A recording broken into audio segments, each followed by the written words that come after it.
So we've learned if we have two triangles that are similar, that they have the same angles, but their side measurements are different by some scale factor. In order to go from one to the other, there is a scale factor, and that can be found by taking the image side, whichever one you're trying to find the values for, and it's divided by the pre-image. And this will be our scale factor when simplified. We can use that to find the missing sides. I'm going to label the missing sides in this example x and y, and we will be using this in order to find them. We can do that by writing a proportion. So the proportions are going to be two equal scale factors using the correct sides. So the only one we know for sure is EF, which corresponds to BC. I know this because BC are the last two letters of the statement of similarity, and EF are the last two letters of the statement of similarity otherwise. To confirm, because I can move the triangle around, I'm just going to match up the angles. So B has the same measurement as E, and C has the same measurement as F. I can also show that A has the same measurement as D. So those are our corresponding parts. So we can write one of our two fractions for our scale factors, 14 over 8. That's again going this way. If I wanted to find the measurement of x, I would then have to write a corresponding fraction using x over 3, which would be the image in the triangle on the right and over the pre-image of the triangle on the left for the sides AB and DE. If I wanted to find the measure of y, I would have used 14 over 8, and instead of solving with x over 3, I would have used y over 6. Both of these equations can be used to solve for the missing sides. Alternatively, we can simply multiply each of them by the scale factor.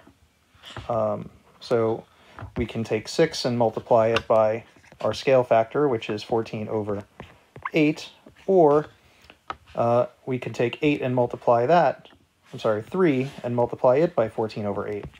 That would also find our values. So this would find y, and this would find x. I'm trying to show you how to do this with a proportion specifically, so I'm not going to be doing that right now. So if we set our two proportions, we're going to solve them via cross multiplication. So 3 times 14 is going to be 30 plus 12, or 42, which is equal to 8 times x, which is 8x. I'll be solving this using a calculator, so I'm just going to get my calculator out. You might hear it in the background. I'm going to type 42 divided by 8, because I'm going to divide 8 from both sides of this equation. And I will get 42 over 8. So x is going to be equal to 5.25. So that is the measure of x. We're going to do the same thing to find the measure of y. You might have noticed that that was one of your questions for the Edpuzzle video, so I hope you got it correct. And I hope if you made a mistake that you're aware of why it was incorrect. 6 times 14 is 84. 8 times y is 8y. We're going to divide both sides by 8. Going to use my calculator, and I will get that y is equal to 10.5. Using my calculator, if I took 6 and simply multiplied it by 14 over 8, I would also get 10.5. And if I took 3 and multiplied it by 14 over 8, I would get 5.25. So you get the same numbers either way. The problem is if the values on the triangle are a little more complicated, like maybe it was x plus 1, or 3y minus 6, it would probably be easier to do them using proportions. So that's the method I would like you to focus on using. All right. Now, let's say we don't know that two triangles are similar. Do we have enough information to prove that these triangles are similar? I think we do here. We have two triangles that have the exact same angle measurements. If two triangles have the same angle measurements, they are similar. So the corresponding parts of these two triangles that are similar for triangle A, B, and C. A has the same measure of angle D. They both measure 70. So that is the corresponding angle. B corresponds to E because they both have a measure of 60. and C has a corresponding measurement to F, because they both have a measurement of 50. This is called AAA similarity, and is pretty obvious that two triangles are similar if they have the exact same angle measurements. The corresponding parts might not be as obvious. You have to look at the sides between those angles. So if we were looking at E and D, that's between the 70 and the 60, which would match up with A and B, which is between the 70 and the 60. So that's how we confirm which sides are the corresponding sides, because they're not necessarily going to be laid out in the same manner. It's possible that the triangle itself could be in a different orientation. Perhaps it's laying this way, perhaps it was flipped around. So you might have to look at it more carefully to see where those matching angles are. Let's take a look at this example. Are these two triangles similar? Well, I don't have three angles, but we can find out if they are by finding the measure of the missing angle. So the sum of the angles in a triangle are 180. So if I were to subtract 70 and 50 from 180, that's for this triangle here, I can find the measure of our missing angle. So 180 minus 70 is 110, and 110 minus 50 is going to be 60. So I know this angle is 60. Now, I don't need to find this missing angle. I don't need to. It should be obvious that it has to be 70. And that's because if two triangles have two angles that are the same, 50, 60, 50, 60, the triangles have to be similar. This is known as AA similarity. In other words, if you know two angles are the same, the moment you know that, you know the two triangles are similar, because the third one has to be the same by the triangle sum theorem. So without finding the last angle, we can still say which ones are corresponding. Angle B and E are corresponding because they are the ones that have the 60-degree angle. C and F are the ones that correspond because they have the 50-degree angle. A must correspond with D because it's the only unfound angle, so A and D are the corresponding angles. So this is AA similarity. Next we have two other triangles. We're not sure if they're similar. If we look at them closely, we won't necessarily be able to tell. They're not in the same orientation, so which angles really go to which ones? I'm not sure. But we can also determine this if another possible outcome occurs here, which is that all three pairs of sides are proportional. So we're going to pick one way to go. It doesn't matter which way we're going to go. I usually try to go from the smaller one to the bigger one, and I call this one my image, and I call the other one my pre-image. It doesn't actually matter the order. We could go the other way as well. I'm just used to writing image over pre-image, so I'm going to pick the corresponding sides. Assuming that they are corresponding, it should be the largest sides that are corresponding, so it should be 25 over 10 would be one of our scale factors. Another one of our scale factors would be 10 over 6, and our last scale factor should be 15 over 4. Now, if all three of these fractions are equal to one another, that means the scale factor from the pre-image to the image is the same for all three sides, which means that the entire triangle is multiplied by the same number.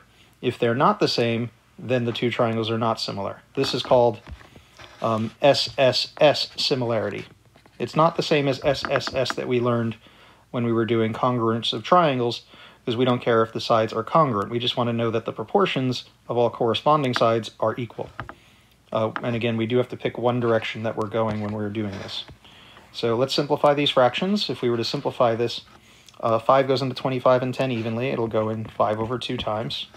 If we simplify 10 over 6, it will simplify to 5 over 2.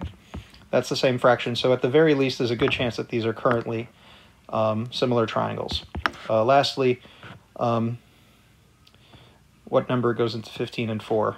I don't believe any number goes into 15 and 4.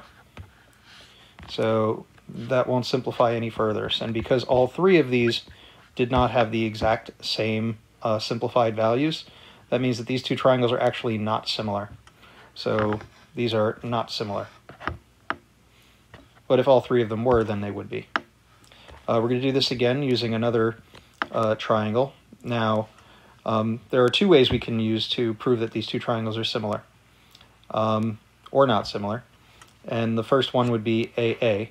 So this triangle is 30, 90, and the missing angle must be 60. This is 30, 90, so this angle must be 60. Therefore, these two triangles are similar. The corresponding parts appear to be 12 and 24 because they are the long sides. So we can find the scale factor, 24 over 12,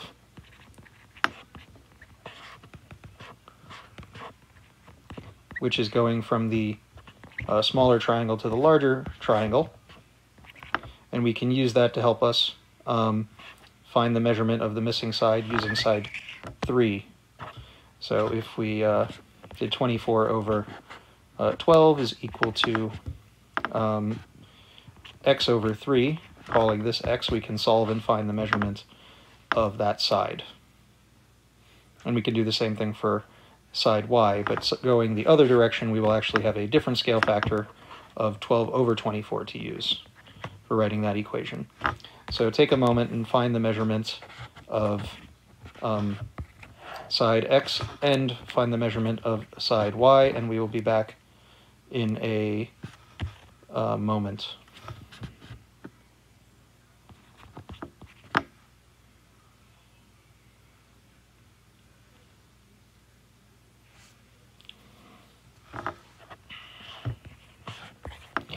Alright, if you finished solving the equations, you should get 12x is equal to 72, which means x is 5.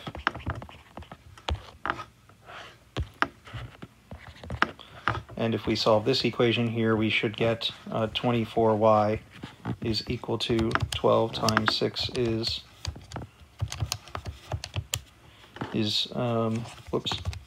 12 times 6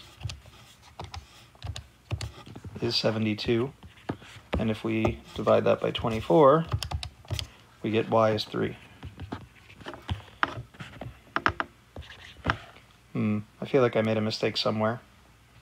Going this way, the image was 12 over 24. The corresponding side was 6 to y. Perhaps I made some sort of an error. Well, there's an alternative way for us to have determined if these two triangles were actually similar besides AA by finding the missing angle, which I didn't need to find both 60s, by the way. Well, I didn't even need to find the 60s because they both had a 30 and a 90 in them.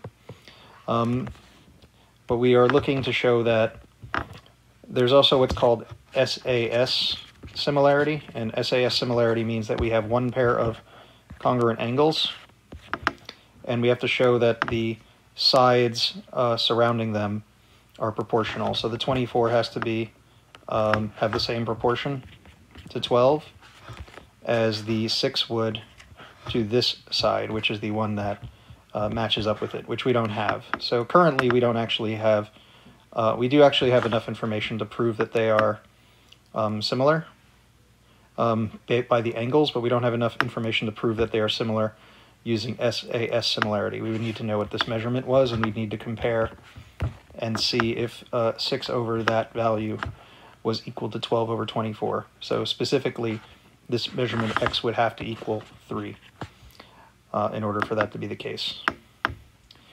So that's pretty much everything for this lesson. I will see you guys in class on Tuesday.